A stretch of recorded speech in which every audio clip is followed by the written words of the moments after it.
With everything costing more, how about this? How about getting your groceries for free? Probably sounds pretty good out there to a lot of shoppers because the Labor Department is telling us that food inflation soared more than 12% last month compared to a year ago.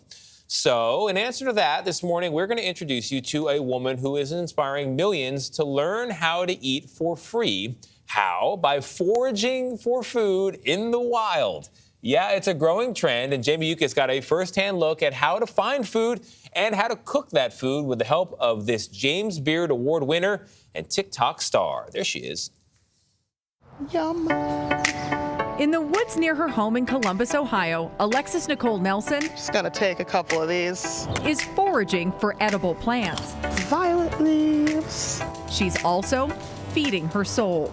There is something that just puts a smile on my face. It gets my heart racing. These guys, completely edible. The little bulbs are sweet. I always feel like the tips of them are kind of asparagus adjacent. Yeah, they are.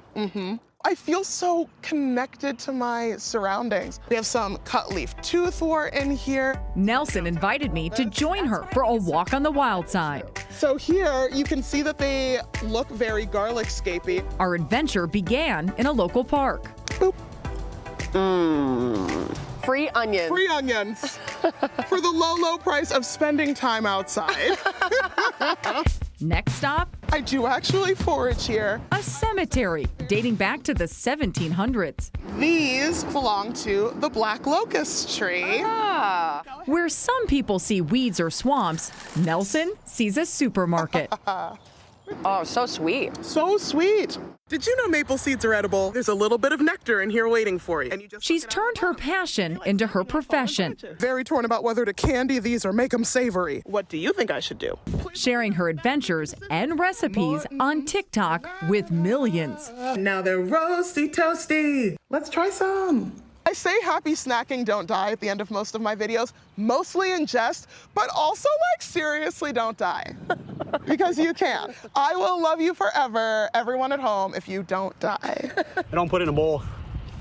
I just eat it as I go. Foraging expert Samuel Thayer is Nelson's mentor and the author of several guidebooks.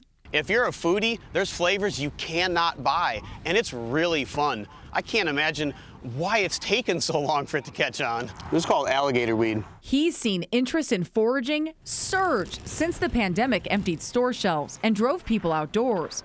Thayer hosts plant walks around the country, like this one in North Carolina.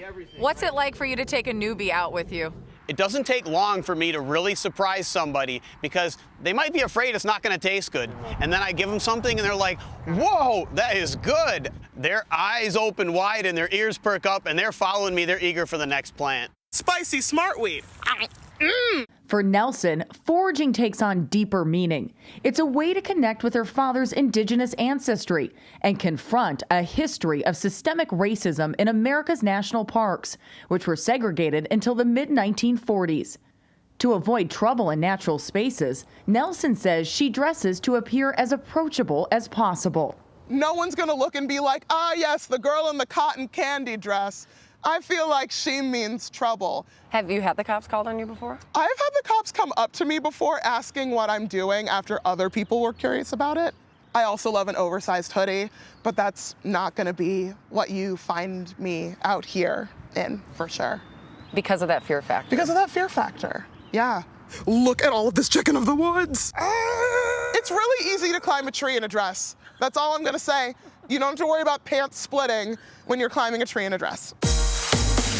And if you give them a smell, Back home in Nelson's kitchen, we're going to be making black locust beignets. Ooh. with our collection of edibles and shelves resembling a mad scientist lab, she began to whip up an all-veggie feast. You go out and you get what you get, and then you gotta think of what you're gonna make with it all once you get home. It kind of makes life like a competition cooking show. I like that.